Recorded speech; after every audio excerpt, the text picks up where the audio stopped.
Millionaire fell into a coma and a stranger took care of his son. Everyone laughed, but in the end, the courtroom fell silent as the judge's gavel echoed through the air. Catherine Oliver, her hands trembling, watched as Alexander Morgan's family lawyer presented his case.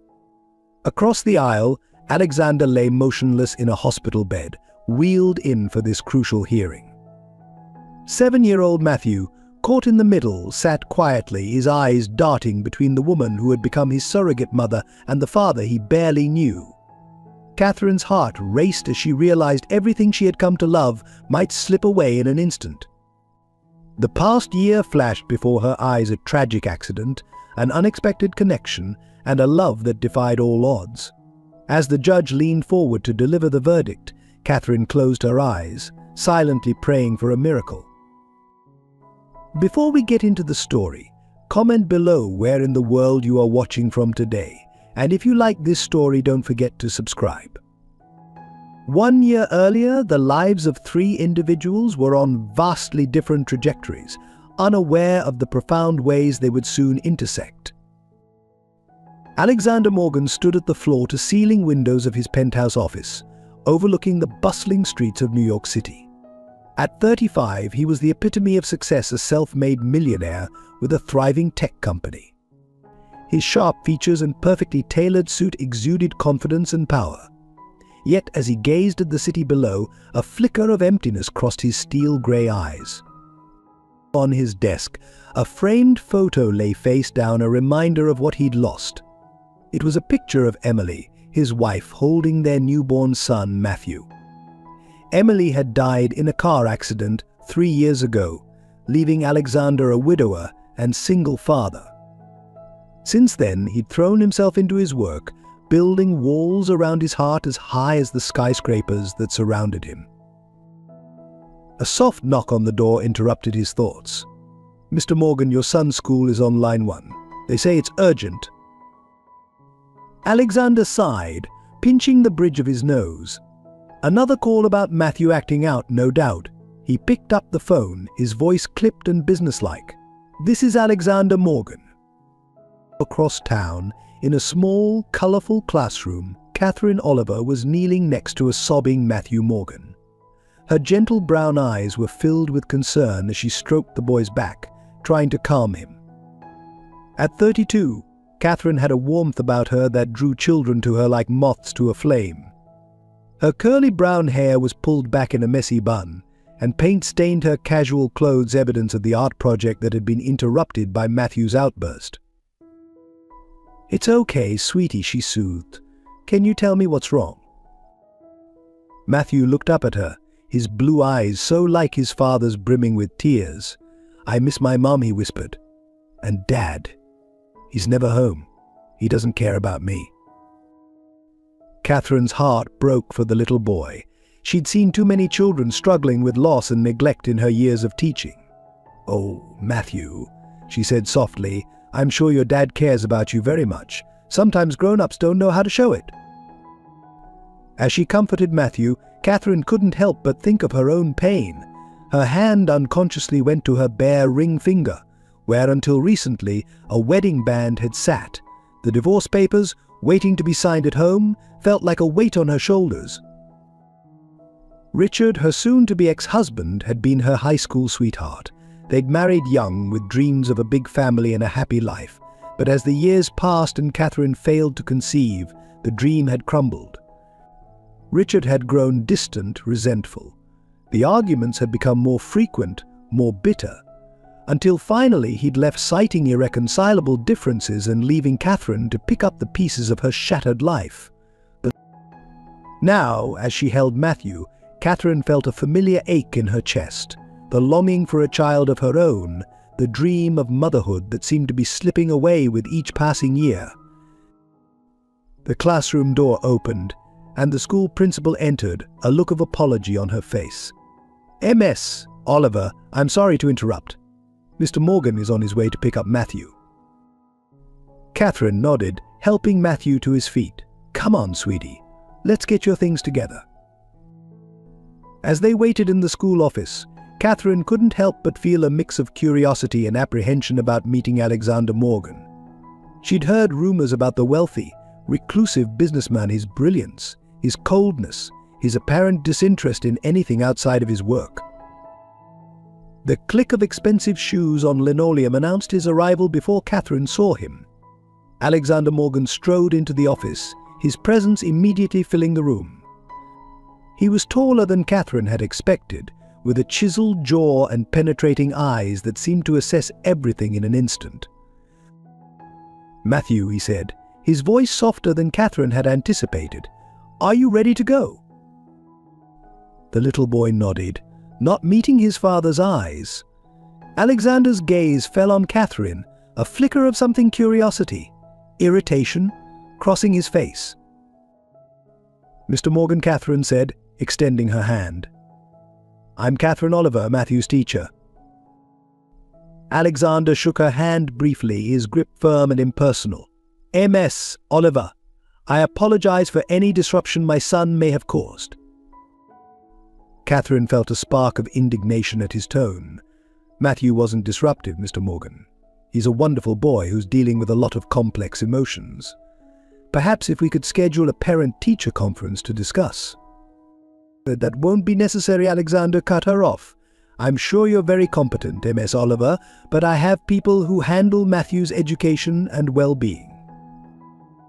The dismissal in his voice was clear.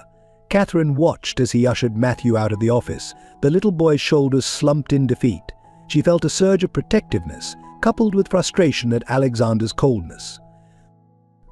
As the door closed behind them, Catherine couldn't shake the feeling that this wouldn't be the last time their paths crossed. Little did she know just how profoundly her life was about to change. That evening, as Catherine sat at her small kitchen table, staring at the divorce papers before her, she couldn't get Matthew's sad eyes out of her mind. She thought of all the children she'd taught over the years, the ones she'd loved and nurtured as if they were her own. And yet, at the end of each day, she returned to an empty apartment, the silence a constant reminder of her own unfulfilled dreams of motherhood. With a heavy sigh, she picked up her pen and signed her name on the dotted line. As she did, a single tear fell, smudging the ink slightly. It felt like the final nail in the coffin of her marriage, of the life she'd once imagined for herself. Across the city, in a luxurious penthouse apartment, Alexander Morgan sat in his home office, a glass of scotch in hand. He stared at the pile of reports on his desk, but his mind was elsewhere. Matthew's words from earlier echoed in his head, "Dad. He's never home. He doesn't care about me." Alexander ran a hand through his hair, feeling the weight of his failures as a father pressing down on him. He knew he was distant, knew he was failing to give Matthew the emotional support he needed. But every time he looked at his son, he saw Emily, her smile, her laugh, the future they'd planned together that had been ripped away in an instant. He stood, walking to the large window that overlooked the city. New York was alive with lights, a testament to human ambition and perseverance. Alexander had always found comfort in his work, in the challenge of building something great. But lately the satisfaction felt hollow. His phone buzzed, and he glanced at it, another message from his assistant about an upcoming board meeting. Alexander hesitated, then turned the phone off. For once, work could wait. He walked out of his office and down the hall to Matthew's room.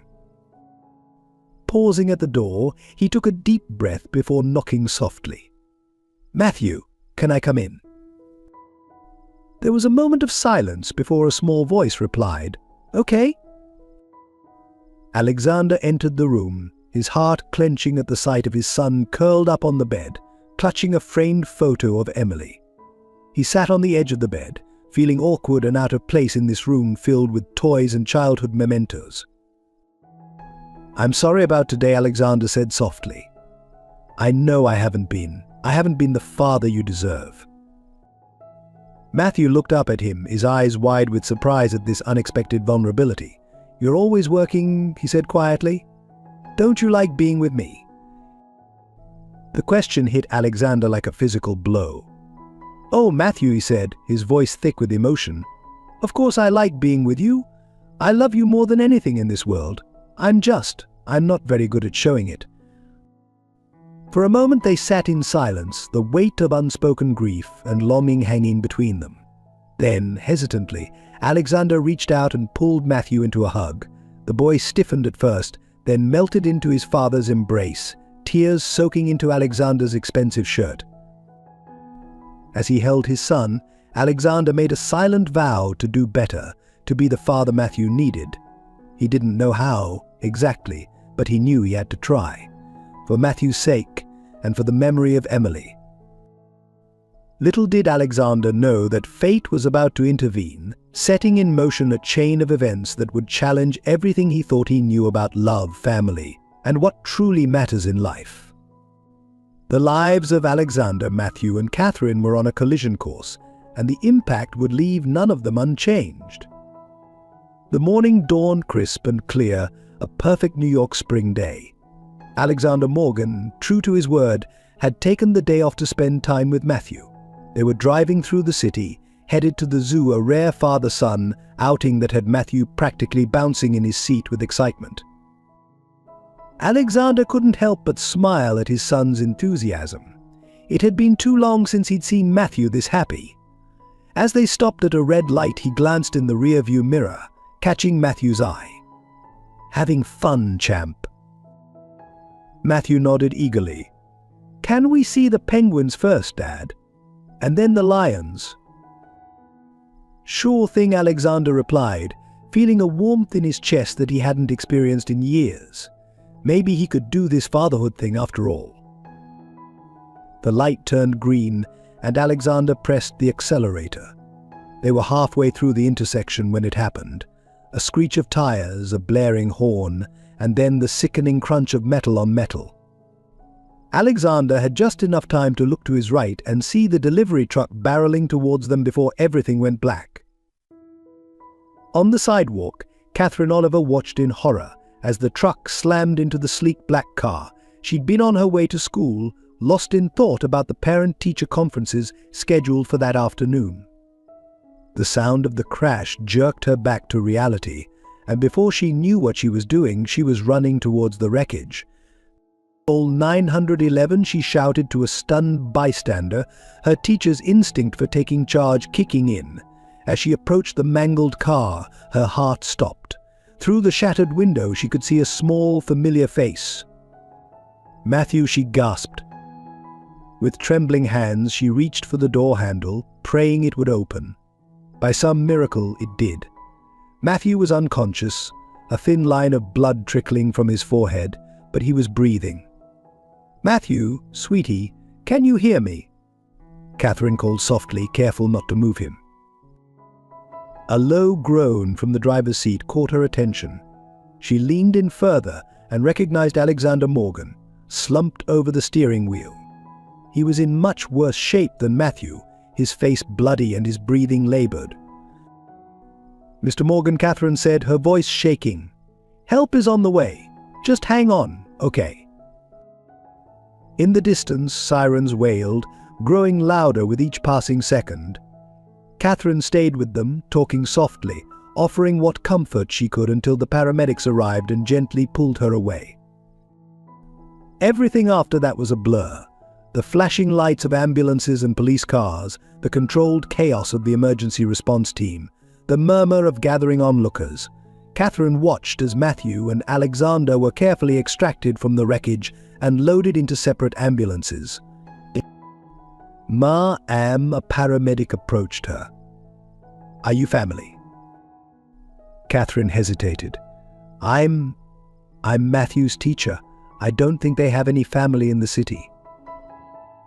The paramedic nodded. "Would you be willing to accompany the boy to the hospital? He shouldn't be alone when he wakes up." Without hesitation, Catherine agreed. As she climbed into the ambulance beside Matthew's stretcher, she felt a surge of protectiveness. She reached out and gently took his small hand in hers. "It's going to be okay, Matthew," she whispered. "I'm here. You're not alone." At the hospital, Catherine paced the waiting room, her mind racing. She'd called the school to let them know she wouldn't be in, but beyond that, She felt helpless. Hours passed with no news about Alexander's condition, and Matthew was still unconscious, undergoing tests. Finally, a doctor approached her. MS? Oliver? I'm Dr. Patel. I've been treating Matthew Morgan. Catherine stood, her heart pounding. How is he? Is he going to be okay? Dr. Patel smiled reassuringly. Matthew's going to be fine. He has a mild concussion and some bruising, but no serious injuries. He's a very lucky boy. Catherine sagged with relief. Thank God. And his father? Alexander Morgan. At this, Dr. Patel's expression grew serious. Mr. Morgan's condition is much more critical. He suffered severe head trauma and internal injuries. We've had to place him in a medically induced coma to reduce brain swelling. Catherine felt as if the floor had dropped out from under her. A coma? But he'll wake up, right? It's too soon to say, Dr. Patel replied gently. The next 48 hours will be critical. In the meantime, we've been trying to contact Mr. Morgan's next of kin, but it seems he has no close family. What about Matthew? Catherine asked, her teacher's instinct kicking in once again. Who will take care of him? Dr. Patel sighed. That's a complicated situation. Child Protective Services has been notified, but given Mr. Morgan's high profile, they're treading carefully. For now, Matthew will need to stay in the hospital for observation. Catherine nodded, her mind whirling. She couldn't bear the thought of Matthew waking up alone or worse, being taken away by strangers. Before she could second-guess herself, she heard her own voice saying, I'll stay with him. I'm his teacher, he knows me.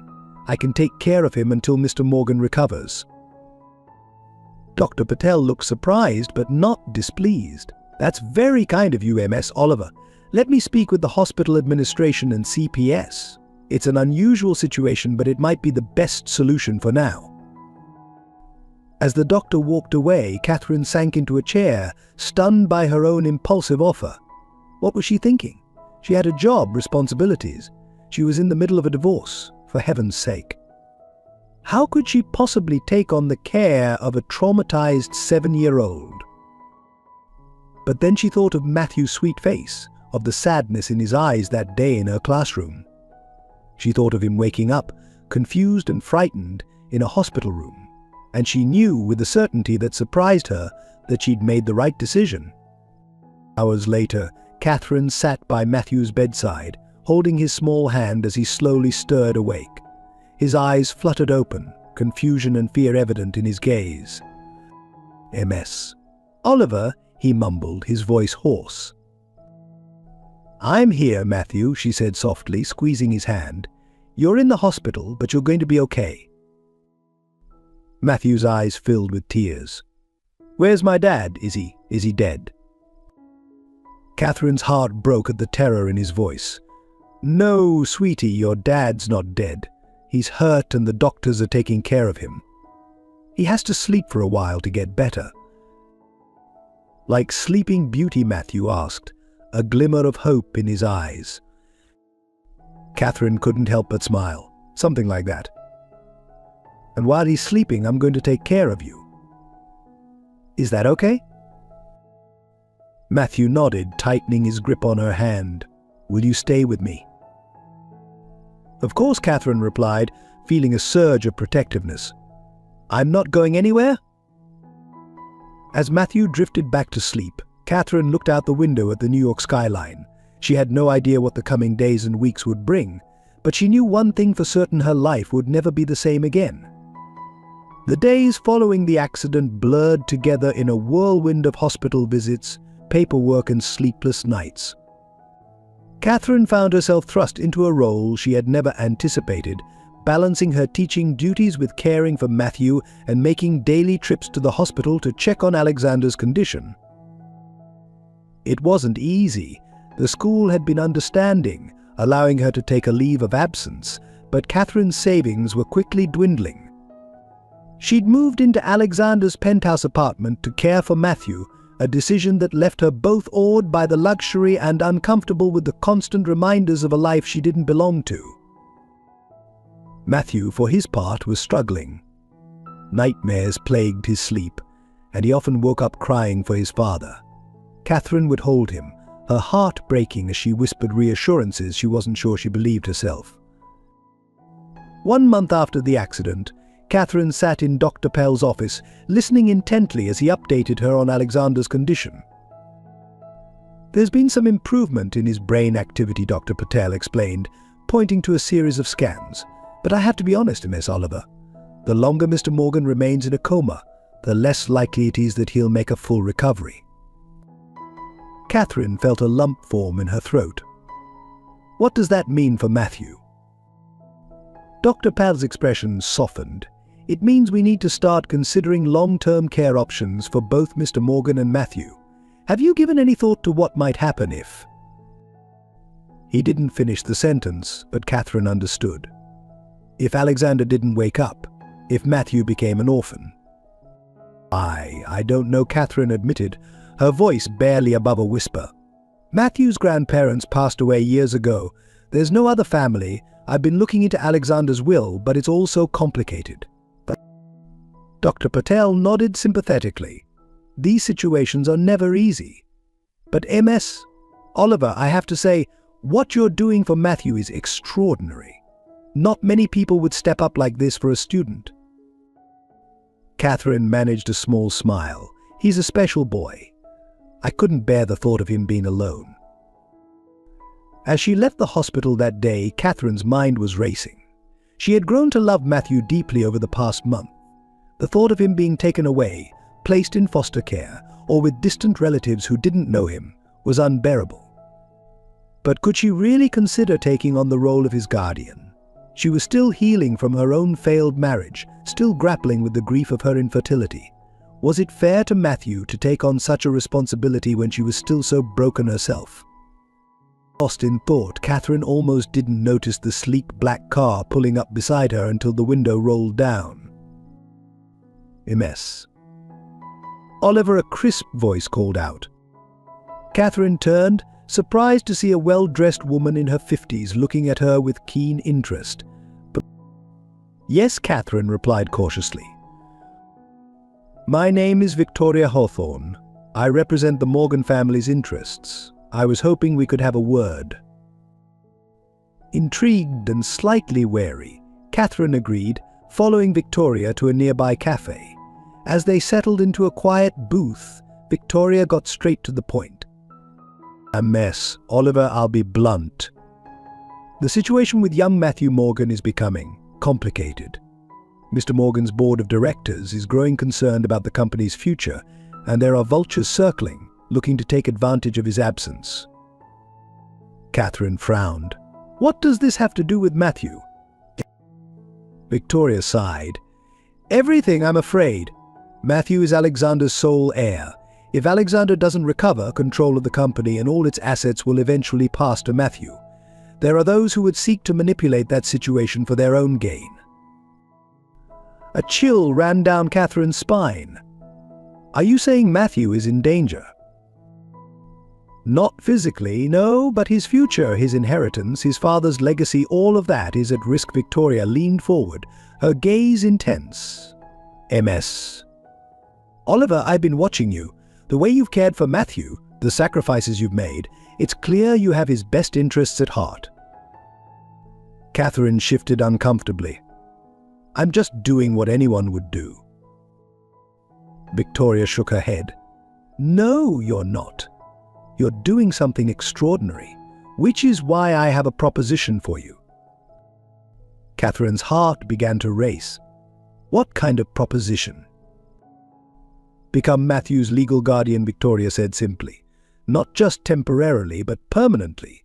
We can draw up the paperwork, make it official. You would have the backing of the Morgan family lawyers, financial support, everything you need to give Matthew a stable home." Catherine's mind reeled. "But what if Alexander wakes up?" "Then we adjust," Victoria replied. "But Ms. Oliver, you must understand. Even if Alexander recovers, he may not be the same man he was before. Matthew will need stability, love, a mother figure. You can provide that."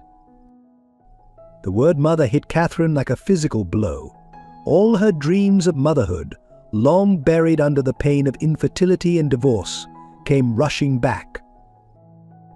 I don't know what to say," Catherine stammered. Victoria reached across the table, patting Catherine's hand. "You don't have to decide right now, but think about it, for Matthew's sake." As Catherine left the cafe, her head spinning, she didn't notice the figure watching her from across the street. Richard, her ex-husband, observed the exchange with narrowed eyes, a plan already forming in his mind. That night, as Catherine tucked Matthew into bed, she found herself studying his face, seeing echoes of Alexander in his features. "MS?" Oliver Matthew asked sleepily. "Yes, sweetie?" "When is Dad going to wake up?" Catherine's heart clenched. "I don't know, Matthew. The doctors are doing everything they can to help him." Matthew was quiet for a moment. Then, in a small voice, he said, "If Dad doesn't wake up, will you be my new mom?" The question caught Catherine off guard, bringing tears to her eyes. "Oh, Matthew," she whispered, pulling him into a hug. "I love you very much. No matter what happens, I'll always be here for you." As Matthew drifted off to sleep, Catherine's mind was in turmoil. Could she really do this? Become a mother overnight to a child who had already lost so much? And what about her own dreams, her career? The next morning, Catherine received an unexpected call. It was from the hospital. Alexander Morgan was showing signs of waking up. Heart pounding, Catherine rushed to the hospital, Matthew in tow. They arrived to find Dr. Patel and a team of nurses hovering around Alexander's bed. His eyes were open, unfocused but undeniably aware. "Dad," Matthew cried, rushing to the bedside. Alexander's gaze slowly shifted to his son, a flicker of recognition crossing his face. He tried to speak, but no words came out. "Mr. Morgan, don't try to talk just yet," Dr. Patel advised. "You've been in a coma for over a month. It's going to take some time for you to recover."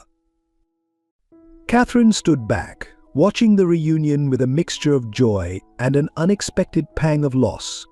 She was thrilled that Matthew might have his father back, but a small, selfish part of her mourned the future she had started to imagine for herself and Matthew. As the days passed, Alexander slowly regained his strength and his ability to communicate, but it quickly became clear that the Alexander Morgan who had woken up was not the same man who had gone into the coma. The once sharp, driven businessman was now prone to mood swings and confusion. He struggled with memory loss, often forgetting conversations mere minutes after having them. And most concerning of all, he seemed to have little interest in the company he had once lived for. One afternoon, about a week after Alexander had woken up, Catherine found herself alone with him while Matthew was at a therapy session. MS. Oliver Alexander said, his voice still weak but clearer than it had been. "I want to thank you for taking care of Matthew, for being there when I couldn't be." Catherine smiled softly. "You don't have to thank me, Mr. Morgan. Matthew is a wonderful boy. It's been my privilege to care for him." Alexander was quiet for a moment, then said, "I'm not the father he deserves. I never was, even before the accident."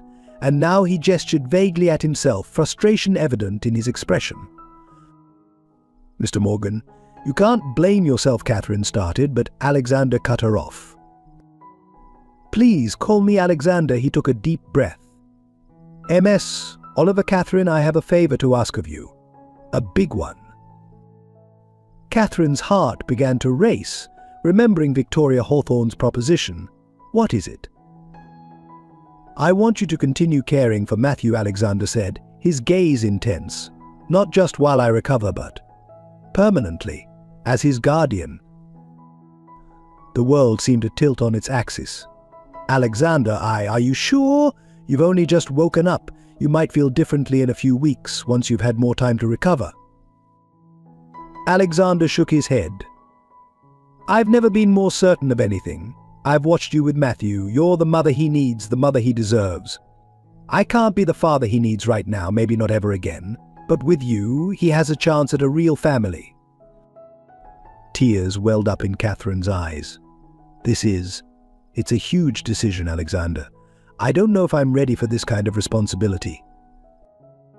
Alexander reached out, taking her hand in his. The touch sent an unexpected jolt through Catherine. "You've already taken on the responsibility, Catherine. You've been more of a parent to Matthew in the past month than I've been in years. Please consider it, for Matthew's sake." As Catherine left the hospital that day, her mind was whirling.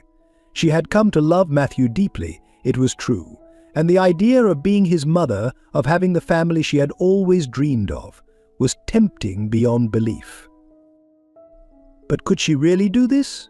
Take on the role of mother to the son of a man she barely knew? And what would happen when Alexander fully recovered? Would he regret his decision? As she wrestled with these questions, Catherine was unaware of the forces aligning against her. Richard, fueled by jealousy and greed, was making moves of his own, and in the shadows others watched and waited, seeing in Matthew and his potential inheritance an opportunity too valuable to ignore. The stage was set for a battle that would test the limits of love, loyalty, and the true meaning of family. The weeks following Alexander's awakening were a whirlwind of emotions, challenges, and unexpected developments. Catherine found herself caught in a complex web of love, duty, and uncertainty as she navigated her growing attachment to Matthew and her evolving relationship with Alexander. Every day brought new hurdles. Matthew, overjoyed at his father's recovery, struggled to understand why Alexander couldn't immediately return to their old life. The boy's nightmares, which had begun to subside, returned with a vengeance. Many nights, Catherine would wake to the sound of his cries, rushing to comfort him as he sobbed about losing his dad all over again. "It's okay, sweetheart," she'd whisper, holding him close. "Your dad is still here. He's getting stronger every day." But even as she spoke the words, Catherine couldn't shake her own doubts. Alexander's recovery was slow and fraught with setbacks. Some days he seemed almost like his old self, sharp-witted and determined. Other days he was confused, irritable, struggling to remember basic facts about his life and business.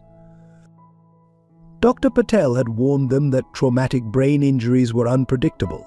"We're in uncharted territory," he explained during one of their many consultations. "Mr. Morgan's brain is essentially rewiring itself. It's a process that can take months, even years." Catherine took on the role of Alexander's advocate, coordinating his care, attending therapy sessions, and acting as a buffer between him and the growing number of business associates clamoring for his attention.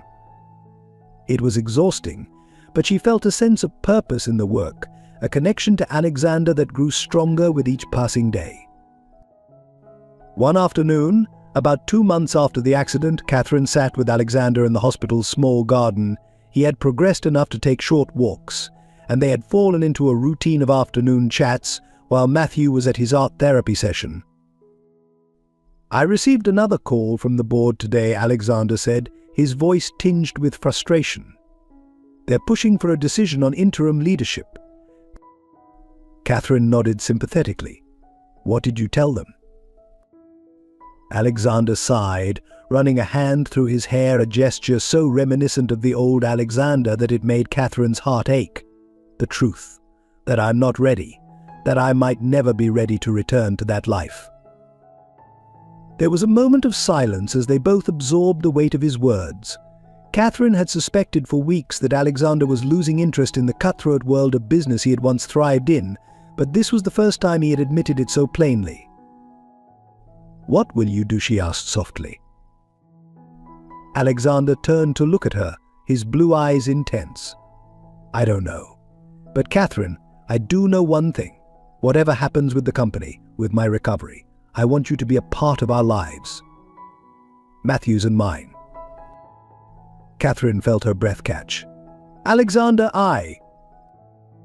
But before she could respond, they were interrupted by the arrival of Victoria Hawthorne, her crisp suit and perfectly coiffed hair at odds with the casual atmosphere of the garden. "Mr. Morgan, MS. Oliver," she greeted them, her tone businesslike. I hope I'm not interrupting, but there's an urgent matter we need to discuss. As Victoria laid out the latest challenges facing Morgan Enterprises, Catherine found her mind wandering. She thought of Matthew, of the life they had built together over the past months.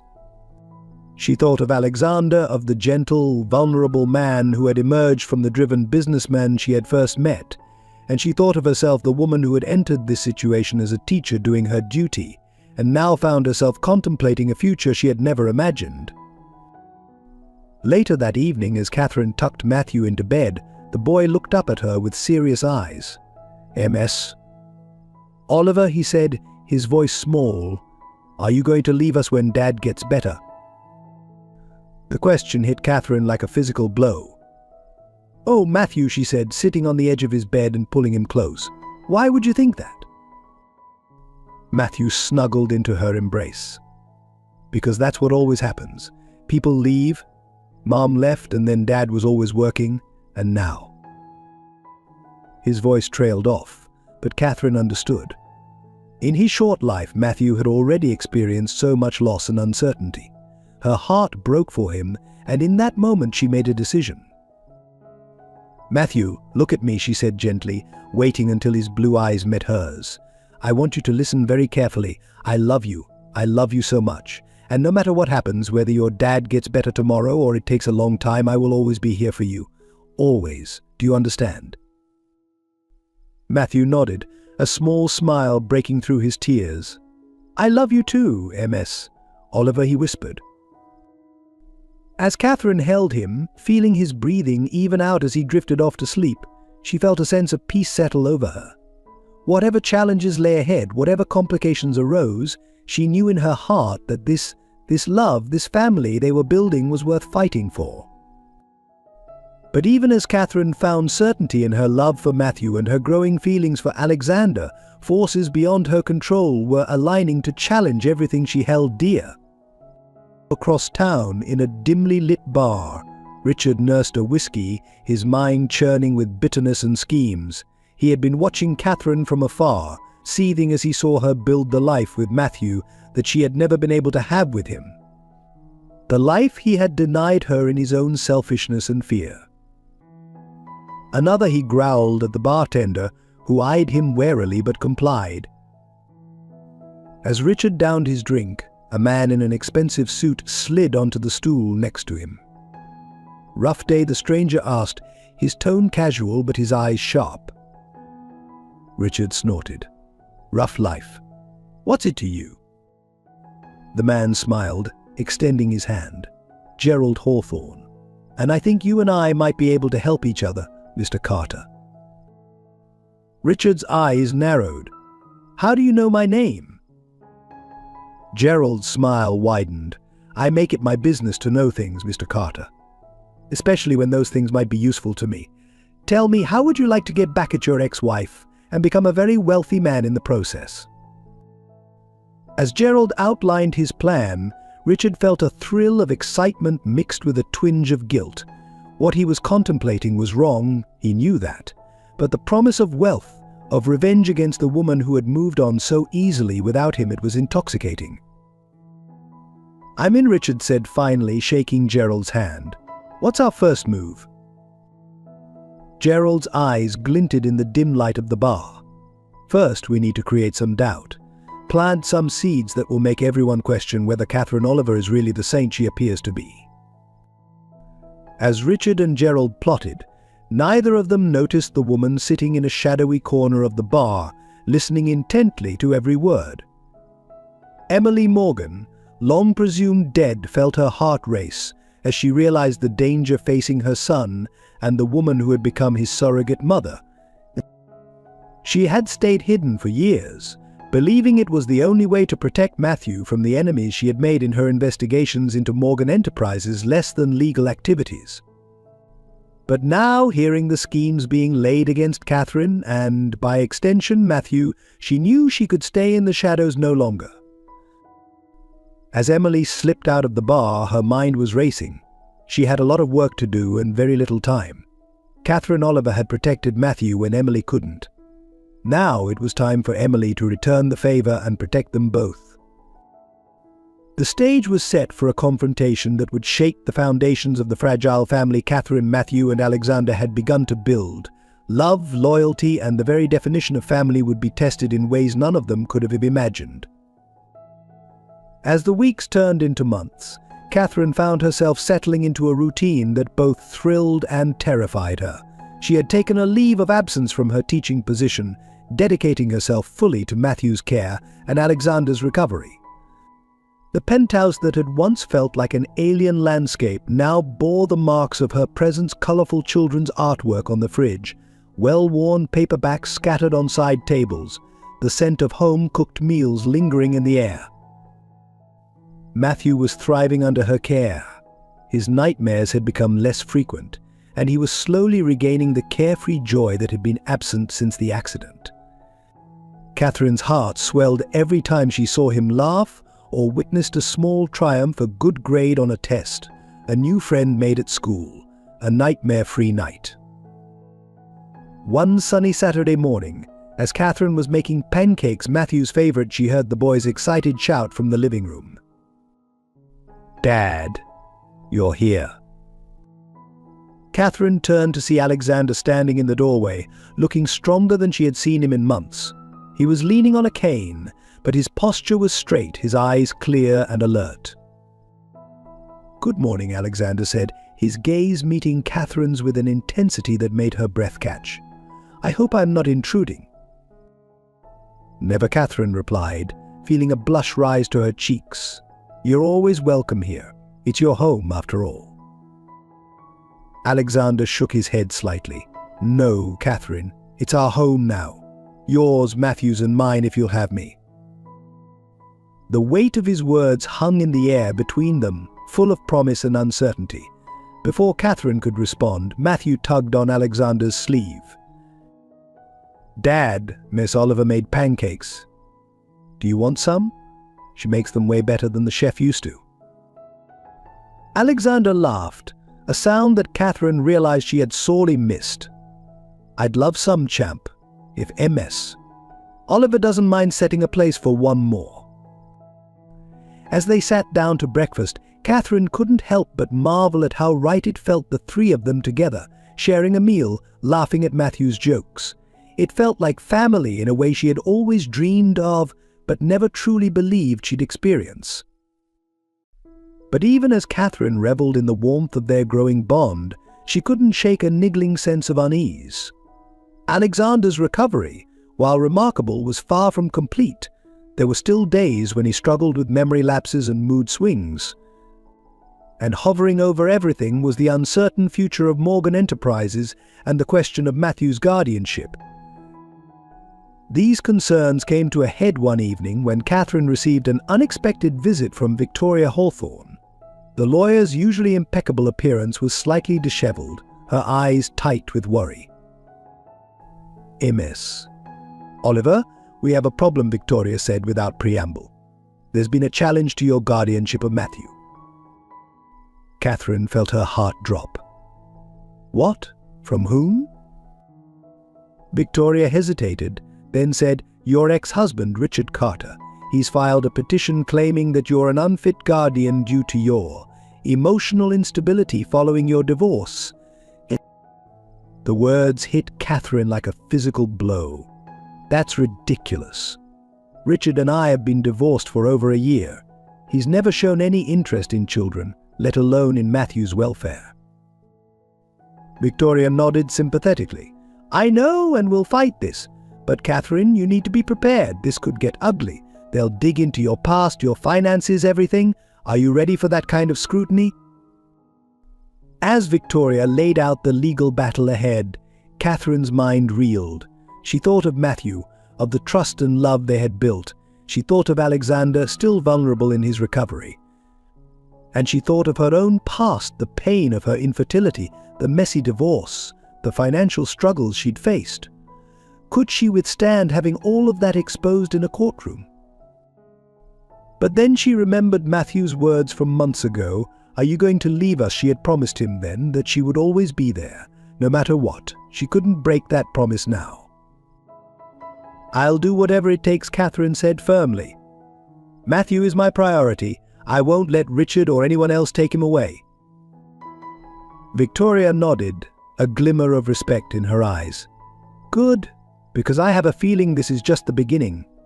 Someone is pulling strings behind the scenes, and they're not going to give up easily."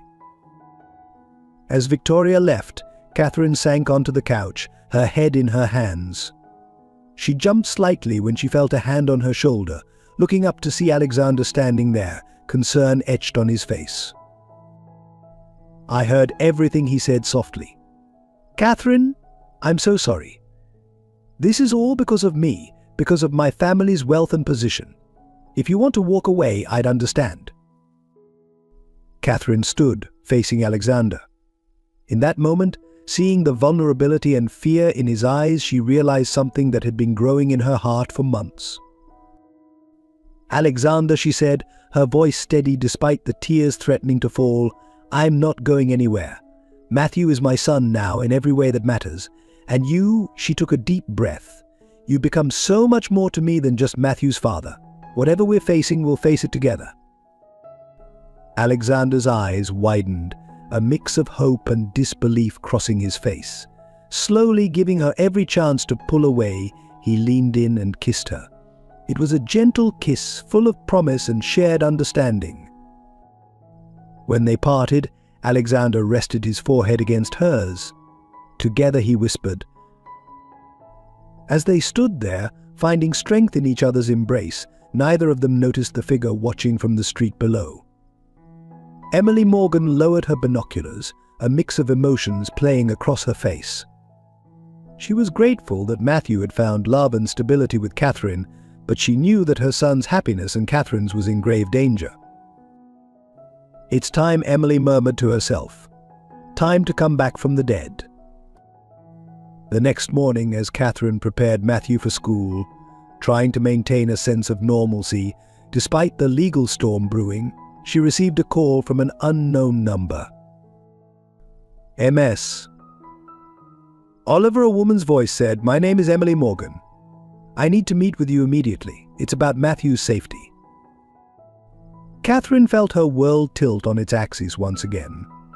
Emily Morgan, Alexander's presumably dead wife, Matthew's mother, was alive, and she was about to re-enter their lives, for better or for worse.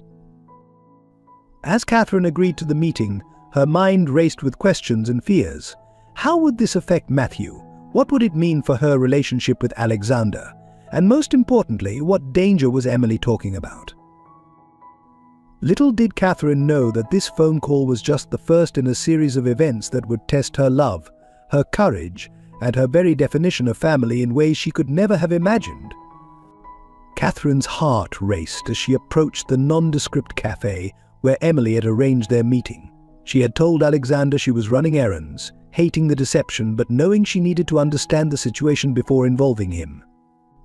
As she pushed open the door, her eyes scanned the room, finally landing on a woman in the corner booth who could only be Emily Morgan. The resemblance to Matthew was striking: the same blue eyes, the same curve of the nose. Emily looked up, meeting Catherine's gaze with a mixture of wariness and determination. "MS?" Oliver, Emily said as Catherine slid into the booth across from her. "Thank you for coming." Catherine nodded, struggling to find her voice. I don't even know where to begin. We all thought you were dead." Emily's lips twisted in a bitter smile. "That was the point.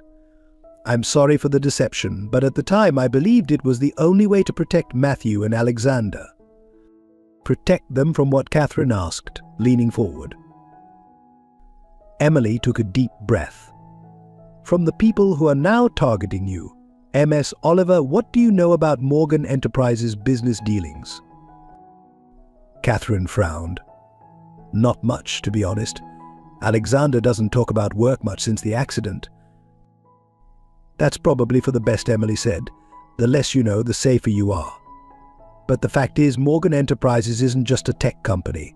There are other interests, powerful people involved, people who won't hesitate to use Matthew to gain control." Catherine felt a chill run down her spine. "Is that why you disappeared? Because you discovered something?" Emily nodded. I stumbled upon some information, financial records, emails, things that could bring down not just Morgan Enterprises, but several major corporations and even some political figures. I knew too much, so I had to vanish. But why come back now? Catherine asked. Because Matthew is in danger, Emily said, her voice tight with emotion. And so are you. Your ex-husband, Richard, he's working with some very dangerous people. They're using him to try to get custody of Matthew, but it's just a ploy. Once they have Matthew, they'll use him to control Alexander and gain access to the company. Catherine's mind reeled. It all seemed so fantastical, like something out of a movie, and yet the fear in Emily's eyes was all too real. What can we do? Catherine asked. Emily reached into her bag, pulling out a USB drive. This contains all the evidence I've gathered over the years. Bank records, emails, recorded conversations. It's enough to bring down the entire operation, but it's also what makes Matthew a target. She slid the drive across the table. I need you to keep this safe. Don't tell anyone you have it, not even Alexander. When the time is right, we'll use it to protect Matthew and take down the people behind all this. Catherine stared at the small device, feeling the weight of responsibility settling on her shoulders. Why me? Why not give this to Alexander? Emily's eyes softened. Because you love Matthew. I've been watching Ms. Oliver. I've seen how you've cared for him, how you've brought him out of his shell. You're the mother he needs now. Tears pricked at Catherine's eyes. I do love him, more than I ever thought possible. I know, Emily said softly. That's why I trust you with this, and with Matthew's future. As Catherine left the cafe, the USB drive tucked safely in her purse, her mind was a whirlwind of emotions. She felt overwhelmed by the responsibility, terrified of the danger facing Matthew, and conflicted about keeping secrets from Alexander. But underneath it all was a steely determination. She would protect Matthew, no matter the cost. The next few weeks were a blur of legal meetings, court appearances, and tense conversations. Richard's attempt to gain custody of Matthew had escalated into a full-blown legal battle, with Catherine's every move scrutinized and her past laid bare for the courts to examine. Through it all, Alexander stood by her side, his own recovery seeming to accelerate as he fought for their makeshift family. But Catherine could see the toll it was taking on him, the stress lines around his eyes, the way his hand would shake slightly when he thought no one was looking. One evening, after a particularly grueling day in court, Catherine found Alexander in his study, staring out the window with a tumbler of whiskey in his hand. Alexander, she said softly, approaching him. He turned, and the lost look in his eyes made her heart ache. Catherine, I'm so sorry for all of this. If it wasn't for me, for my family's money and influence, you and Matthew wouldn't be going through this hell. Catherine crossed the room, taking the glass from his hand and setting it aside. She cupped his face, forcing him to meet her gaze. Listen to me, Alexander Morgan. I don't regret a single moment of this. Yes, it's hard. Yes, it's scary. But loving Matthew and loving you is worth every second of struggle. Alexander's eyes widened at her words. You love me. Catherine smiled, realizing she had never said it out loud before. Yes, you idiot. I love you. I love the man you were before the accident, and I love the man you become even more. We're in this together, remember.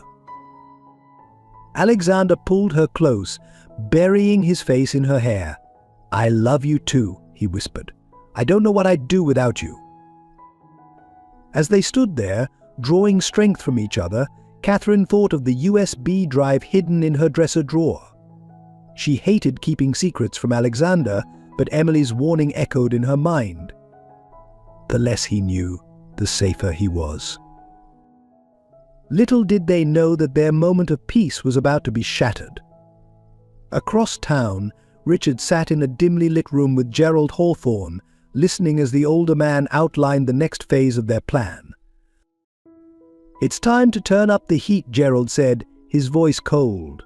"We need to make Catherine crack, and I think I know just how to do it." Richard shifted uncomfortably. "What do you mean?" Gerald's smile was predatory. "We're going to give the courts a reason to question not just Catherine's fitness as a guardian, but her very sanity.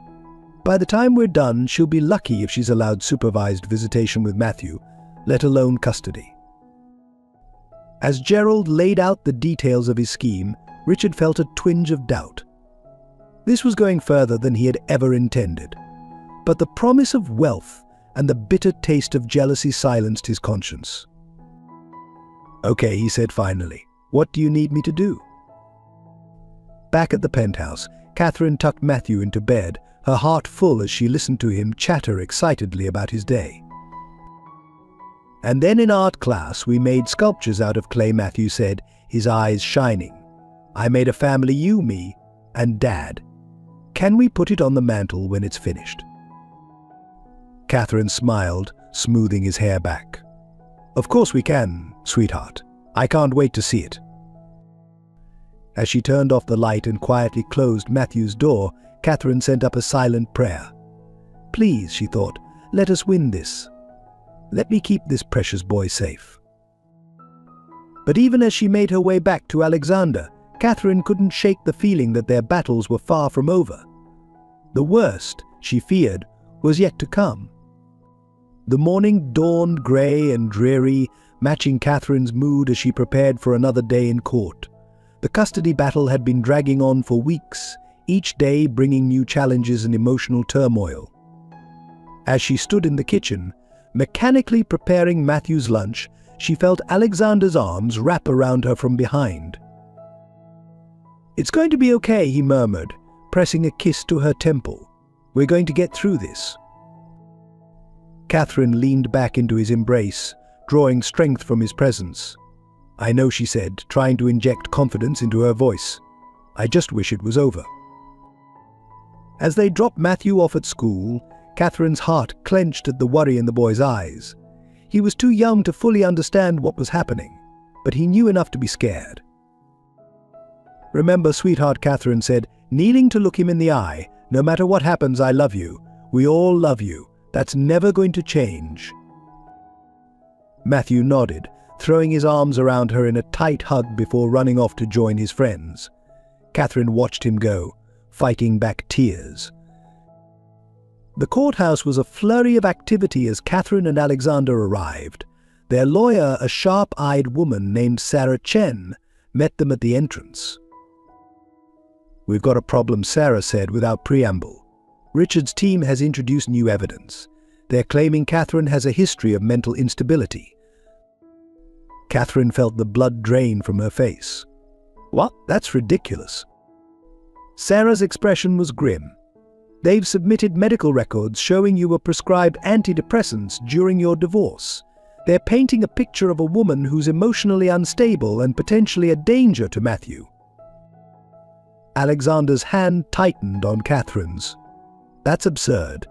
Millions of people take antidepressants. It doesn't make them unfit parents." "I know," Sarah said, "and we'll fight this, but I wanted you to be prepared. It's going to get ugly in there." As they entered the courtroom, Catherine caught sight of Richard sitting with his lawyer.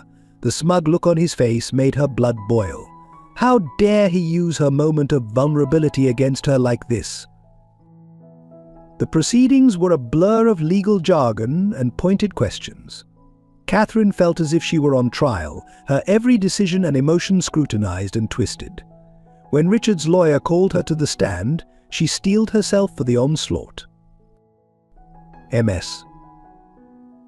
Oliver the lawyer began, his voice dripping with false concern. "Can you tell the court about your mental state following your divorce?" Catherine took a deep breath. It was a difficult time, as I'm sure anyone who's been through a divorce can attest. I sought help, including therapy and yes, medication, to help me process my emotions in a healthy way. "And these emotions," the lawyer pressed, "did they ever make you feel unstable, perhaps even suicidal?" Catherine felt a surge of anger. "Absolutely not. I was grieving the end of my marriage, but I was never a danger to myself or others. The questioning continued, each inquiry designed to chip away at Catherine's credibility and stability. By the time she stepped down from the stand, she felt raw and exposed. As the day wore on, Catherine could see the toll it was taking on Alexander. His face was pale, his jaw clenched tight as he listened to the proceedings. During a brief recess, she found him leaning against a wall, his eyes closed. "Alexander," she said softly, touching his arm. "Are you okay?" He opened his eyes, and the pain in them made her heart ache. "I did this to you," he said, his voice barely above a whisper. "If it wasn't for me, for my family's wealth and complications, you wouldn't be going through this hell." Catherine cupped his face in her hands, forcing him to meet her gaze. "Listen to me. You didn't do this. Richard did. And whoever is pulling his strings. But we are not going to let them win. Do you hear me?" Alexander nodded, drawing her into a tight embrace. As they stood there, drawing strength from each other, neither of them noticed the figure watching from the shadows, Emily, her heart breaking for the family she had left behind and the new one that had formed in her absence. The final blow came late in the afternoon. Richard's lawyer called a surprise witness, a former colleague of Catherine's from her teaching days. As the woman took the stand, Catherine felt a sense of dread settling in her stomach. "Ms. Johnson," Richard's lawyer began, "can you tell the court about the incident that occurred in Ms. Oliver's classroom 3 years ago?" Catherine's colleague shifted uncomfortably. There was a day when Catherine, Ms. Oliver, she had a bit of a breakdown in class. She started crying and couldn't stop. We had to call in a substitute to take over her class. The lawyer pounced on this information. "And in your professional opinion, do you believe Ms. Oliver is emotionally stable enough to care for a child who has experienced trauma?" Ms. Johnson hesitated, her eyes flicking to Catherine apologetically. I'm not sure. Catherine is a wonderful teacher, but that day, it was concerning." As the witness stepped down, Catherine felt as if the floor had dropped out from under her. She remembered that day. It had been the anniversary of her final failed IVF attempt, and the grief had overwhelmed her. But to have it used against her like this, to have her pain weaponized to take Matthew away, it was almost too much to bear. The judge called an end to the day's proceedings, scheduling the final arguments for the following morning. As Catherine and Alexander left the courthouse, a crowd of reporters swarmed them. "Hey, Ms. Oliver, is it true you had a mental breakdown in front of your students?" "Mr. Morgan, how can you trust your son with an emotionally unstable woman?" "Do you think your relationship with Ms. Oliver is in Matthew's best interest?" The questions came rapid fire, each one a dagger to Catherine's heart. Alexander did his best to shield her, ushering her quickly to their waiting car. Once inside, Catherine broke down, sobs racking her body. Alexander held her close, murmuring words of comfort, but she could feel the tension in his body, the fear that matched her own. As they pulled away from the curb, Catherine caught sight of Richard standing on the courthouse steps, a satisfied smirk on his face.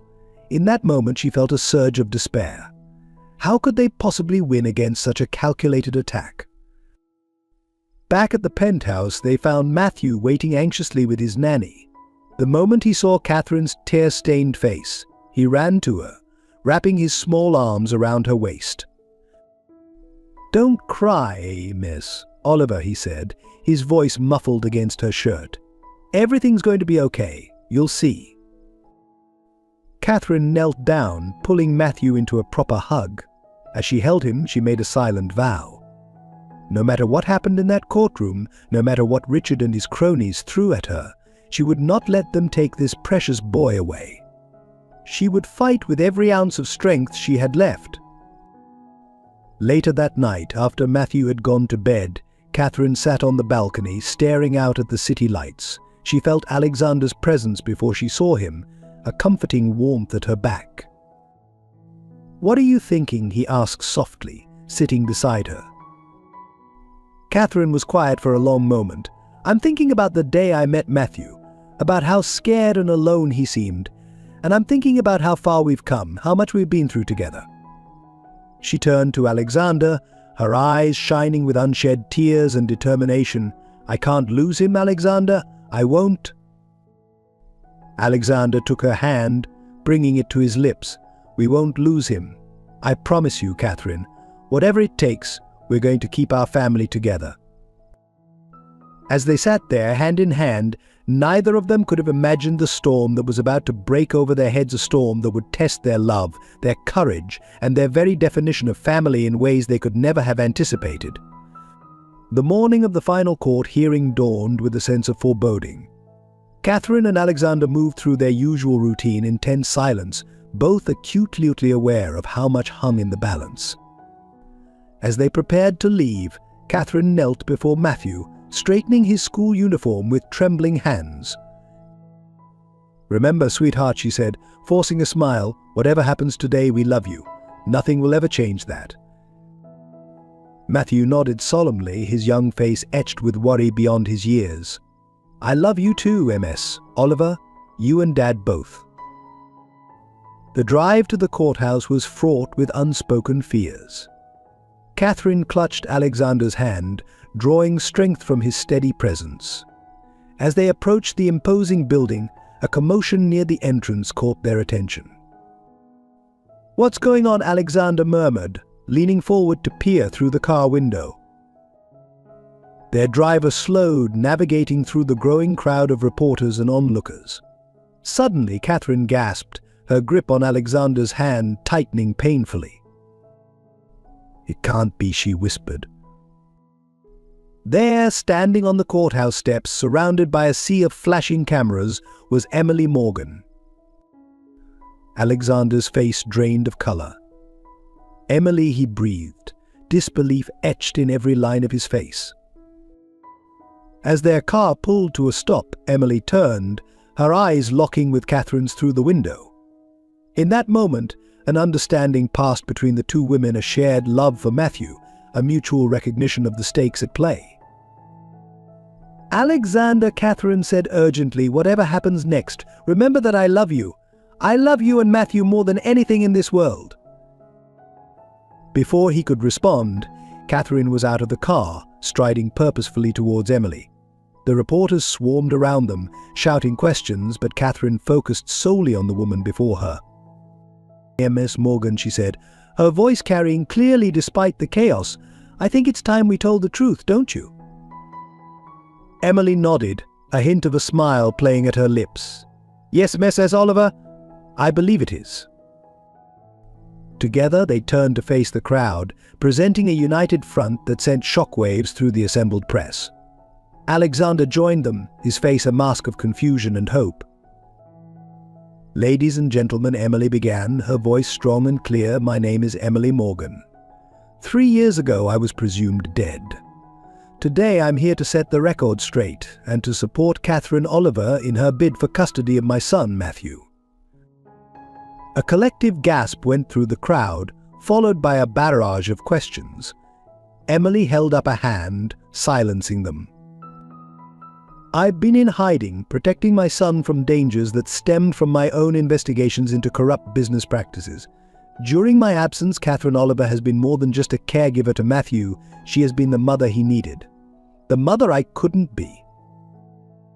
Catherine felt tears welling in her eyes as Emily turned to her, taking her hand.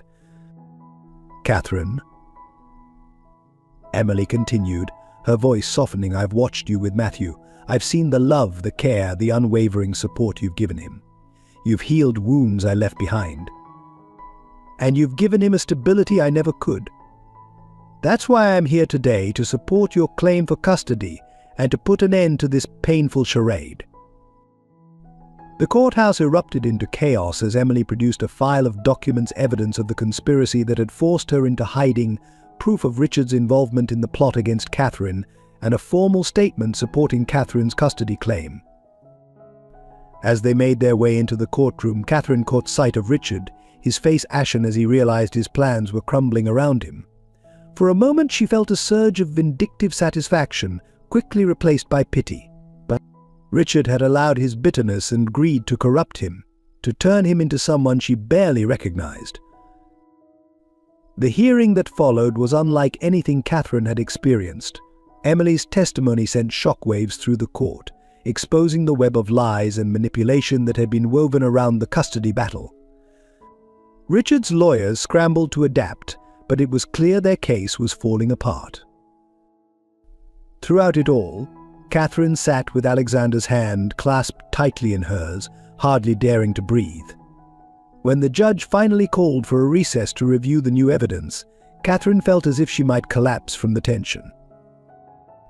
In a quiet corridor outside the courtroom, Catherine found herself face to face with Emily. For a moment they simply looked at each other, years of unspoken history hanging between them. "Thank you," Catherine said finally, her voice barely above a whisper. "What you did in there, I can't even begin to express my gratitude." Emily smiled, a hint of sadness in her eyes. "You don't need to thank me, Catherine. I should be thanking you. You've given Matthew everything I couldn't love, stability, a real family. I may be his birth mother, but you're his mom in all the ways that truly matter." Tears spilled down Catherine's cheeks as Emily pulled her into a tight embrace. Over Emily's shoulder she saw Alexander watching them, his own eyes glistening with unshed tears. When the court reconvened, the atmosphere was electric with anticipation. The judge's expression was grave as he delivered his ruling. "In light of the extraordinary circumstances and new evidence presented today," he began, "I find in favor of Catherine Oliver. Full custody of Matthew Morgan is hereby granted to MS. Oliver, with visitation rights extended to both Alexander Morgan and Emily Morgan." The words washed over Catherine like a wave, leaving her breathless. She had done it. They had done it. Matthew was hers legally, officially, irrevocably. As the courtroom erupted into a mixture of cheers and shocked murmurs, Catherine felt Alexander's arms encircle her, lifting her off her feet in a joyous embrace. When he set her down, his eyes were shining with love and pride. "We did it," he whispered, cupping her face in his hands. "You did it, Catherine. You fought for our family and you won." Catherine laughed through her tears, feeling lighter than she had in months. "Our family," she repeated, savoring the words. "It has a nice ring to it, doesn't it?" As they left the courthouse, Matthew ran to meet them, having been brought from school by his nanny. Catherine knelt to catch him in her arms, holding him close as Alexander enveloped them both. "Is it true?" Matthew asked, his voice muffled against Catherine's shoulder. "Are you really my mom now?" Catherine pulled back just enough to look into his eyes, those beautiful blue eyes that had first captured her heart so many months ago. "Yes, sweetheart," she said, her voice thick with emotion. "I'm your mum now, in every way that matters, and I promise you I will love you and protect you for the rest of my life." As they walked away from the courthouse, Catherine, with Matthew's hand in hers and Alexander's arm around her waist, she felt a sense of peace settle over her. The road ahead wouldn't be easy. There were still wounds to heal, truths to confront, and a new family dynamic to navigate. But for the first time in a long time, Catherine felt hope, pure, unbridled hope for the future. Little did she know that this hard-won victory was just the beginning of a new chapter in their lives, one that would bring its own set of challenges, joys, and unexpected twists. The journey of becoming a true family was only just beginning. The weeks following the court's decision were a whirlwind of emotion and adjustment for Catherine, Alexander, and Matthew. The initial euphoria of their legal victory gradually gave way to the realities of their new family dynamic. While Catherine had been granted full custody, the judge had also mandated that Emily be allowed visitation rights, a decision that brought both joy and complications. One sunny Saturday morning, Catherine found herself preparing the penthouse for Emily's first official visit. Her hands trembled slightly as she fluffed the pillows on the couch for the third time. "Kath," Alexander said gently, coming up behind her and stilling her hands with his own. Everything looks perfect. Relax. Catherine turned in his embrace, burying her face in his chest. I know, I want everything to be right, for Matthew's sake. Alexander pressed a kiss to the top of her head. It will be. We're all doing this for Matthew. As if on cue, the boy in question came bounding into the room, his face alight with excitement. Is she here yet? Is my mum here? The innocent question sent a pang through Catherine's heart, a reminder that no matter how much she loved Matthew, there would always be a part of him that belonged to Emily. She pushed the feeling aside, focusing on Matthew's happiness. Not yet, sweetheart, she said, kneeling down to his level. But she'll be here soon. Are you excited? Matthew nodded enthusiastically. Do you think she'll like the drawing I made for her? I'm sure she'll love it, Catherine assured him, even as she felt a twinge of irrational jealousy. She had dozens of Matthew's drawings proudly displayed on the fridge, but this special one was for Emily. The doorbell rang, and Matthew rushed to answer it, with Catherine and Alexander following close behind. Emily stood in the doorway, looking both nervous and hopeful. Hi, Mum, Matthew exclaimed, throwing his arms around her waist. Emily's eyes filled with tears as she hugged him back. Hello, my sweet boy. I'd missed you so much. Catherine watched the reunion with a mixture of emotions. She was happy for Matthew, truly she was, but she couldn't help the small voice in the back of her mind that whispered, what if he loves her more? What if he doesn't need me anymore? As if sensing her turmoil, Alexander squeezed her hand reassuringly. Catherine took a deep breath, plastering on a smile as she stepped forward to greet Emily. Welcome, Emily, she said, proud of how steady her voice sounded. Please come in. The visit was a strange dance of politeness and underlying tension. They all tried to focus on Matthew, watching him show Emily his toys and artwork, listening to him chatter about school and his friends. But there was an undeniable awkwardness in the air, a sense of three adults trying to navigate an unprecedented situation. As the afternoon wore on, Catherine found herself in the kitchen, ostensibly preparing snacks but really just needing a moment alone. She was surprised when Emily joined her, closing the door softly behind her.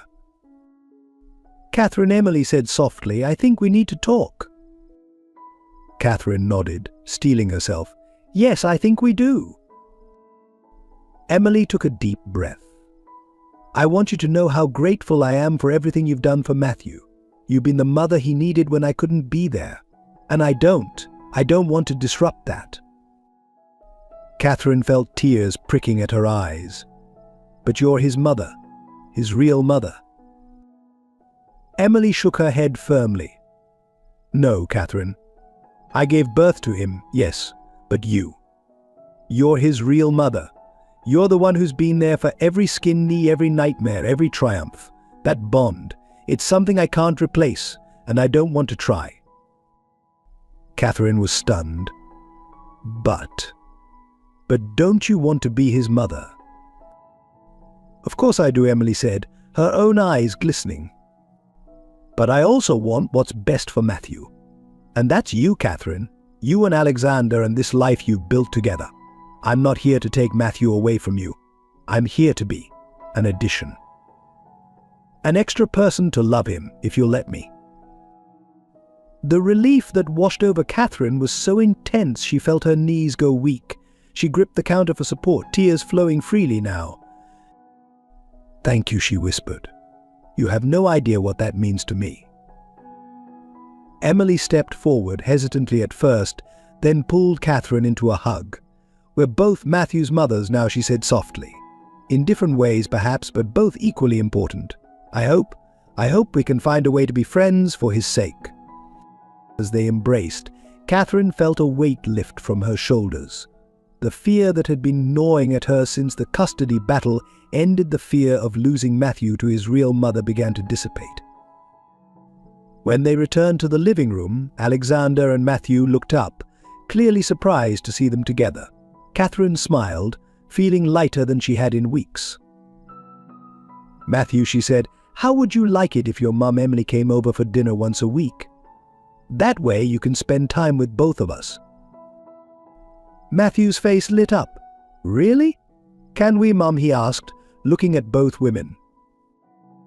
Emily nodded, smiling through her tears. "I'd love that, if it's okay with Catherine and your dad." Alexander stood, wrapping an arm around Catherine's waist.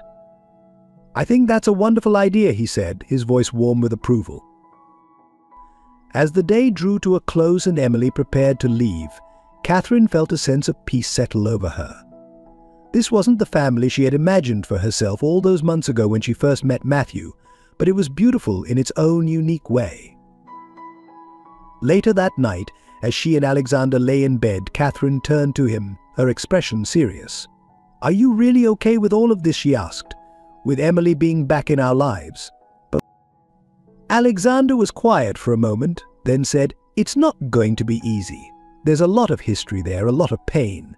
But Catherine, seeing you today, the way you opened your heart to Emily, the way you put Matthew first, it just reminded me why I fell in love with you in the first place." He pulled her close, pressing a tender kiss to her lips. "We're going to make this work," he murmured. "All of us together. For Matthew." Catherine snuggled into his embrace, feeling truly at peace for the first time in months. "For Matthew," she agreed. "And for us." As she drifted off to sleep, Catherine's mind wandered to the future. She imagined family dinners with Emily, holidays shared between two homes, a graduation ceremony with 3 proud parents cheering Matthew on. It wouldn't always be easy, she knew, but it would be worth it.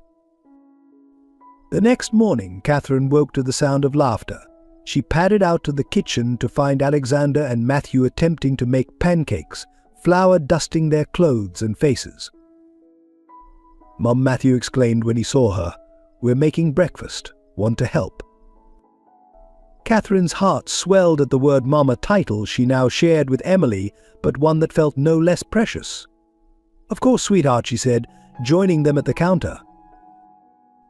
As they worked together, playfully arguing over the best pancake toppings and making a general mess of the kitchen, Catherine felt a surge of love so strong it almost overwhelmed her. This was her family, unconventional, complicated, but filled with more love than she had ever dreamed possible.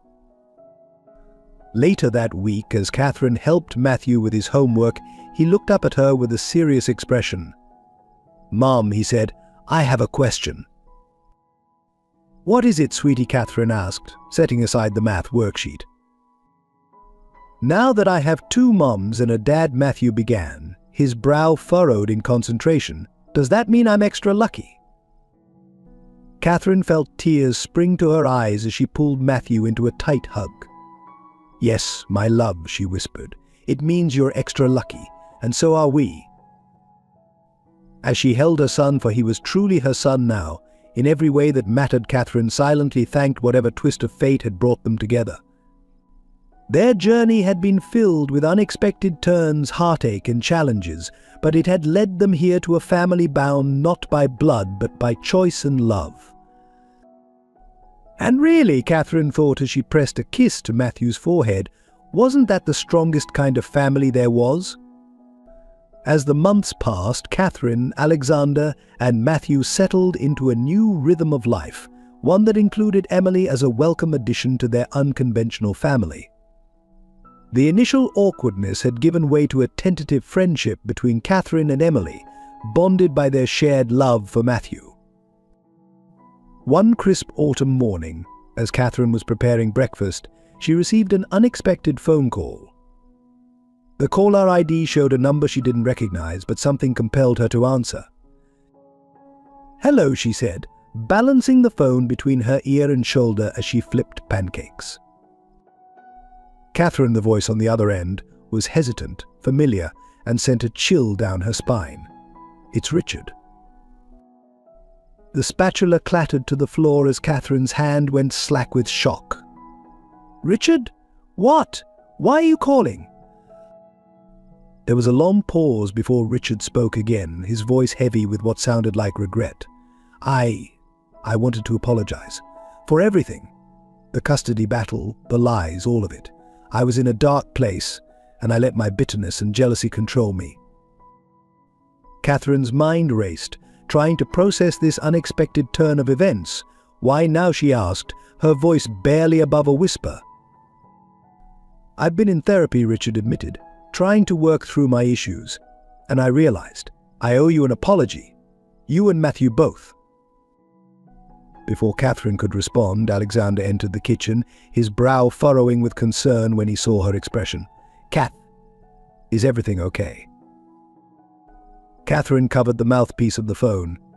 It's Richard, she mouthed, watching Alexander's face darken with anger. What does he want? Alexander demanded, loud enough for Richard to hear through the phone. He wants to apologize, Catherine said, still trying to wrap her head around the situation. Alexander's eyes widened in disbelief. He held out his hand for the phone, and after a moment's hesitation, Catherine handed it over. Listen here, Richard, Alexander began, his voice low and dangerous. If this is some kind of trick. But as Alexander listened to whatever Richard was saying, his expression slowly changed from anger to confusion, and finally to a grudging acceptance. After a few minutes, he handed the phone back to Catherine. He wants to meet, Alexander said, his tone neutral. To apologize in person and to make amends with Matthew. Catherine felt as if the floor had dropped out from under her. The idea of Richard being back in their lives, even peripherally, sent a wave of anxiety through her. But as she looked at Alexander, seeing the conflict in his eyes, she knew they had to at least consider it. Richard, she said into the phone, we'll think about it. But I need you to understand Matthew's well-being comes first. If we agree to this, it's on our terms. Of course, Richard replied, sounding relieved. Thank you, Catherine. I know I don't deserve a second chance, but I'm grateful for the opportunity. After ending the call, Catherine and Alexander stood in stunned silence for a moment. It was Matthew's cheerful voice calling from the other room that snapped them back to reality. Mom? Dad? Are the pancakes ready? Catherine and Alexander exchanged a look, a silent agreement passing between them. They would discuss this later, away from Matthew's innocent ears. That evening, after Matthew had gone to bed, Catherine and Alexander sat on the balcony, glasses of wine in hand, trying to process the day's events. What do you think? Catherine asked, her voice soft in the night air. Should we let Richard back into our lives? Alexander sighed, running a hand through his hair. I don't know, Kath. Part of me wants to tell him to go to hell after everything he put us through. But Catherine prompted. But I keep thinking about second chances, Alexander admitted. About how you gave me a second chance after my accident. How Emily got a second chance with Matthew. Maybe Richard deserves one too. Catherine nodded slowly, understanding Alexander's perspective. I'm just worried about Matthew. He's been through so much already. We'll protect him, Alexander said firmly, taking Catherine's hand in his. Whatever we decide, Matthew's well-being comes first. After much discussion, they decided to meet with Richard, but on neutral ground and without Matthew present.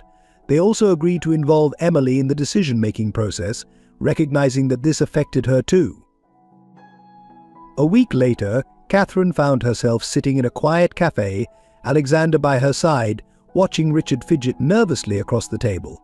Emily sat next to Catherine, her presence a surprising source of comfort. Thank you for agreeing to meet, Richard began, his voice hoarse with emotion. I know I have no right to ask for forgiveness, but I want you to know how deeply sorry I am for my actions. As Richard spoke, detailing his journey through therapy and his realization of the harm he had caused, Catherine felt a mix of emotions wash over her. There was anger, certainly, at the memory of the pain he had put them through. But there was also a flicker of compassion for the broken man before her. Richard, Catherine said when he finished, I appreciate your apology, but you have to understand our priority is Matthew. We can't risk him being hurt again. Richard nodded earnestly. I understand. I don't expect to waltz back into his life. I just I'd like the chance to make amends, to be a positive presence in his life, if you'll allow it." Alexander, who had been silent until now, leaned forward. "And what about your associates? The people who were pulling your strings during the custody battle?" Richard's face paled. "I've cut all ties with them." In fact, he hesitated, then reached into his bag and pulled out a thick folder. "This contains everything I know about their operations. Names, dates, financial records. I'm prepared to turn it over to the authorities." Emily gasped softly beside Catherine. "This could bring down the entire network," she whispered, her eyes wide as she scanned the documents. As the implications of Richard's offer sank in, Catherine felt a shift in the atmosphere. This wasn't just about Richard's redemption, it was about closing a chapter of their lives that had brought so much pain and fear. After hours of intense discussion, they came to a tentative agreement. Richard would be allowed supervised visits with Matthew, starting with short meetings in public places. He would also work with Emily to bring the evidence to the proper authorities, ensuring the safety of their family once and for all. As they left the cafe, Catherine felt a strange mix of hope and trepidation. She turned to Emily, who had been a pillar of strength throughout the meeting. "Are we doing the right thing?" Catherine asked softly. Emily squeezed her hand. "I think we're doing the brave thing," she replied. "And sometimes that's even more important." The next few weeks were a whirlwind of activity. Richard's evidence sparked a major investigation, leading to arrests and the dismantling of the corrupt network that had threatened their family. Through it all, Catherine marveled at the strength of the family they had built: Alexander's unwavering support, Emily's wisdom and grace, and Matthew's resilience.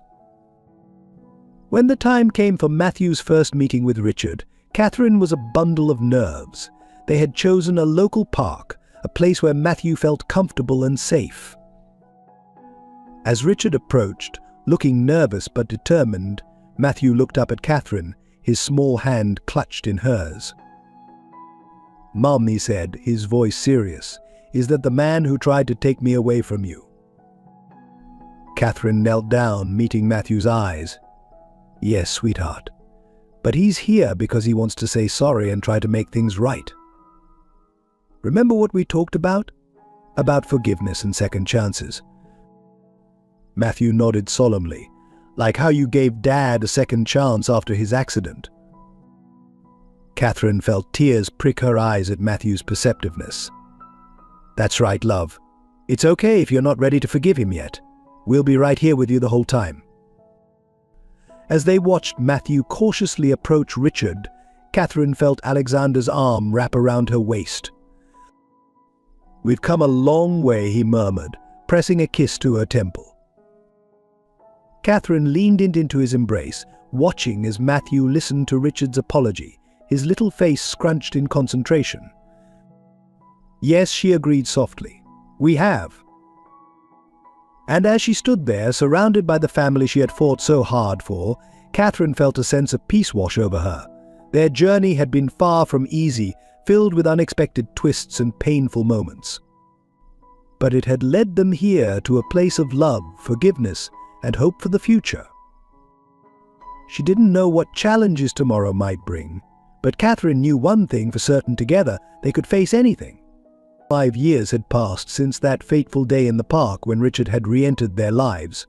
The journey hadn't been easy, but the Morgan Oliver family had weathered the storms together, emerging stronger and more united than ever. On a warm summer evening, Catherine stood in the backyard of their new home, a spacious house with a large garden, perfect for a growing family. She watched with a smile as Matthew, now 12, helped his younger sister, Sophie, navigate the jungle gym they had built together. Sophie, at 4 years old, was the unexpected blessing that had completed their family. Catherine's hand unconsciously went to her stomach, remembering the shock and joy she had felt when she discovered she was pregnant. After years of infertility and heartbreak, Sophie's arrival had felt like a miracle.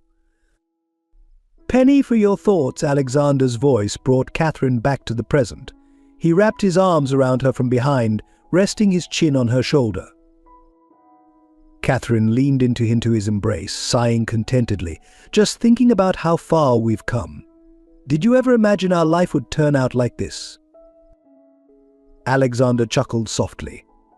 Not in my wildest dreams, but I wouldn't change a thing. As they stood there, basking in the golden light of the setting sun, the sound of car doors closing announced the arrival of their extended family. Emily was the first to appear, her arms laden with dishes for the potluck dinner they had planned. "I hope everyone's hungry," she called out, grinning as Matthew and Sophie rushed to greet her. Behind Emily came Richard, looking more relaxed and at ease than Catherine had ever seen him. The past 5 years had been a journey of redemption for him. After providing the evidence that brought down the corrupt network threatening their family, Richard had dedicated himself to making amends and rebuilding his life. It hadn't been an easy road. There had been setbacks, moments of doubt and heated arguments, but slowly, with patience and forgiveness, Richard had earned his place in their unconventional family unit. Uncle Richard's Sophie squealed, launching herself into his arms. Richard caught her with practiced ease, his face lighting up with genuine joy. Catherine felt Alexander tense, slightly beside her old habits, died hard, but he relaxed as he watched Richard gently set Sophie down and ruffle Matthew's hair affectionately. "Hey, chump," Richard said to Matthew. "How about you show me that new skateboard trick you've been working on?" As Matthew eagerly led Richard to the driveway, Catherine marveled at the change in her ex-husband. The bitter, angry man who had once tried to tear their family apart was gone, replaced by someone who had found peace and purpose in being a positive presence in their children's lives. Emily joined Catherine and Alexander on the patio, handing them each a glass of wine. "Quite a sight, isn't it?" she said, nodding towards the scene before them. Catherine nodded, feeling a lump form in her throat. "I never thought we'd get here," she admitted. "There were times when I was sure it would all fall apart." Alexander squeezed her hand. "But it didn't. We made it, Kath. Together." As the evening progressed, more friends arrived. Sarah Chen, their lawyer who had become a close friend, Dr. Patel, who had seen them through so many challenges, and Victoria Hawthorne, whose initial proposition had set them on this path. The backyard was filled with laughter, conversation, and the delicious aroma of grilled food. Catherine looked around at the gathering, her heart swelling with love and gratitude. This was her family, not bound by blood, but by choice, love, and shared experiences. Later, as the sky darkened and the first stars appeared, Catherine found herself sitting on the porch swing with Emily, watching as Alexander and Richard worked together to set up a projector for an impromptu outdoor movie night. "Do you ever regret it?" Catherine asked softly. "Giving up your claim to Matthew?" Emily was quiet for a moment, considering the question. "No," she said finally. "I regret the years I lost with him, the pain I caused by disappearing. But giving up my claim," she shook her head. "That was the best decision I ever made, for Matthew and for all of us." Catherine reached out, squeezing Emily's hand. "Thank you," she whispered. "For everything." Emily smiled, returning the squeeze. "We're family, Catherine. Unconventional, maybe, but family nonetheless." As the movie began, an animated feature that had Sophie giggling and Matthew pretending he wasn't just as entertained, Catherine found herself reflecting on the journey that had brought them to this moment. She thought of that first day in her classroom when a sad-eyed little boy had captured her heart. She remembered the fear and uncertainty of those early days after Alexander's accident, the bitter custody battle, and the shocking return of Emily. There had been moments of despair when the challenges seemed insurmountable.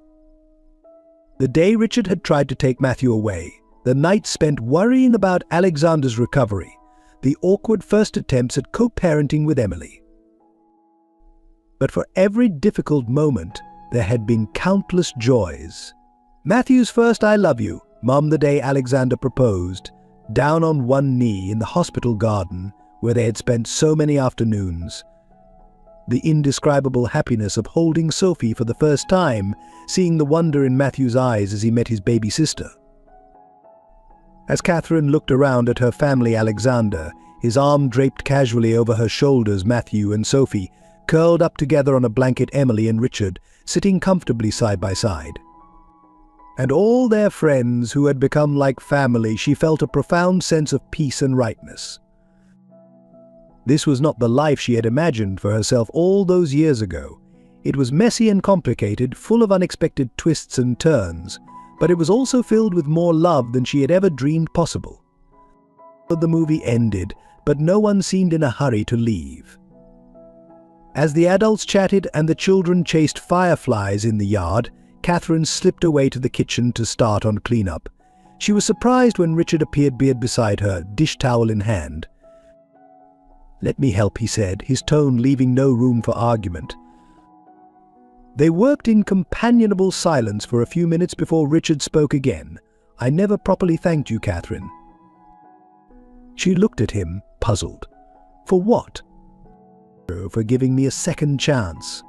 For allowing me to be part of this family, even after everything I did." Richard's voice was thick with emotion. "I know I didn't deserve it." Catherine set down the plate she was washing, turning to face her ex-husband. "Richard," she said gently, "forgiveness isn't about deserving. It's about healing, moving forward. And you've more than proven yourself over the years." Richard nodded, blinking back tears. "I want you to know," he said softly, "that I'm happy for you, truly. Seeing you with Alexander, with the kids. This is the life you always deserved."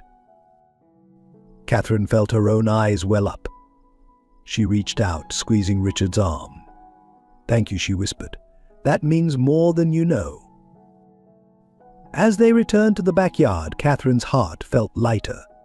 The last vestiges of old pain and resentment had faded, replaced by a deep appreciation for the journey that had brought them all to this point. The night wound down slowly, with friends departing one by one until only the core family remained. As Alexander carried a sleeping Sophie to bed and Emily helped a drowsy Matthew gather his things, Catherine found herself alone on the porch, gazing up at the star-filled sky. She felt, rather than heard, Alexander's return. He wrapped a blanket around her shoulders before sitting beside her, pulling her close. "Happy," he murmured, pressing a kiss to her temple. Catherine turned to look at him, taking in the face she had come to know and love so deeply. The lines around his eyes spoke of laughter and joy, but also of the challenges they had faced together. His hair was grayer now, but his eyes still held that spark of intelligence and warmth that had first drawn her to him. "More than I ever thought possible," she replied, leaning in to kiss him softly. As they sat there, enjoying the peaceful night and each other's company, Catherine felt a sense of completeness wash over her. This was her happily ever after, not a perfect fairy tale ending, but something real and precious. Their family might not look like what society considered normal, but it was theirs, built on love, forgiveness, and the unshakable bond they had forged through adversity. Catherine knew that life would continue to bring challenges. There would be arguments and misunderstandings, teenage drama with Matthew and sleepless nights with Sophie. The complex dynamics of their blended family would require constant navigation and compromise. But as she sat there in Alexander's arms, listening to the distant sound of Emily's laughter and Richard's deep chuckle as they said their goodnights, Catherine felt ready to face whatever came their way. Because this beautiful, messy, love-filled life was everything she had ever wanted and more than she had ever dared to dream. As the last car pulled away and the house settled into nighttime quiet, Catherine and Alexander made their way inside, hand in hand. They paused at Sophie's room, peeking in to see their daughter sleeping peacefully, her favorite stuffed animal clutched tightly to her chest. Next, they checked on Matthew, smiling at the sight of him sprawled across his bed, comic books scattered around him. In their own bedroom, as they prepared for sleep, Catherine caught Alexander's eye in the mirror. "Thank you," she said softly. "For what?" he asked, coming to stand behind her. Catherine turned, wrapping her arms around his waist. "For everything. For loving me, for fighting for our family, for being the amazing father and partner you are." Alexander's eyes softened as he cupped her face in his hands. "Catherine Oliver Morgan," he said, his voice filled with emotion, "loving you and our family is the easiest, most natural thing in the world. Thank you for giving me this life, this love. I fall more in love with you every day." As they settled into bed, Catherine curled into Alexander's side, feeling the steady beat of his heart beneath her cheek. She closed her eyes, grateful for this moment and all the moments that had led to it. Their story wasn't over in many ways. It felt like it was just beginning. But whatever the future held, Catherine knew they would face it together, surrounded by the love of the family they had built. And really, she thought as sleep began to claim her, what more could anyone ask for? Life's journey is rarely a straight path. It's filled with unexpected turns, heartbreaking losses, and moments that test our very soul.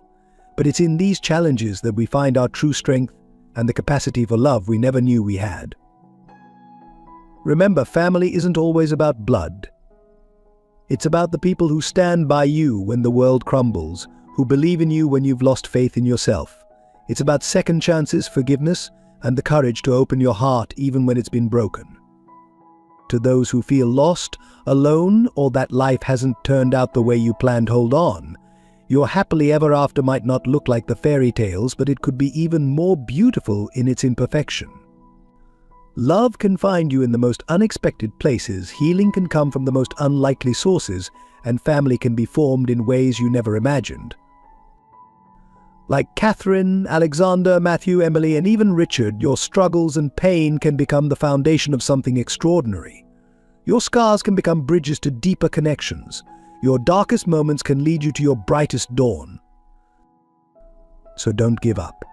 Keep your heart open. Forgive, not because others deserve it, but because you deserve peace. Love fiercely even when it's scary.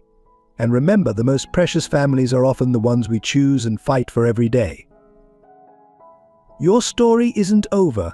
It's just waiting for you to turn the page and write the next beautiful, messy, love-filled chapter. Dear viewers, if this story touched your heart and stirred your emotions, we kindly ask for your support to help our channel grow and continue bringing you more captivating stories like this one. Please take a moment to subscribe to our channel. It's free and helps us reach more people with our content. If you enjoyed this video, don't forget to give it a thumbs up. Your likes encourage us and show others that our stories are worth watching. We'd love to hear your thoughts. Share your reflections, experiences, or any topics you'd like us to explore in future videos in the comments section below. Your feedback is invaluable in shaping our content. If you found this story meaningful, please consider sharing it with friends and family. Every share helps us touch more lives and spread messages of love, hope, and family. Are you eager to hear what happens next? If you want to listen to part 2 of this emotional journey, let us know in the comments. Your enthusiasm gives us the motivation to create more engaging stories and continue this narrative. Remember, your support, whether through subscribing, liking, commenting, or sharing, is what keeps our channel alive and allows us to keep producing content that moves and inspires. Every small action from you makes a big difference to us. Thank you for being part of our storytelling community. Together, let's continue to explore the depths of human emotion and the power of love and family.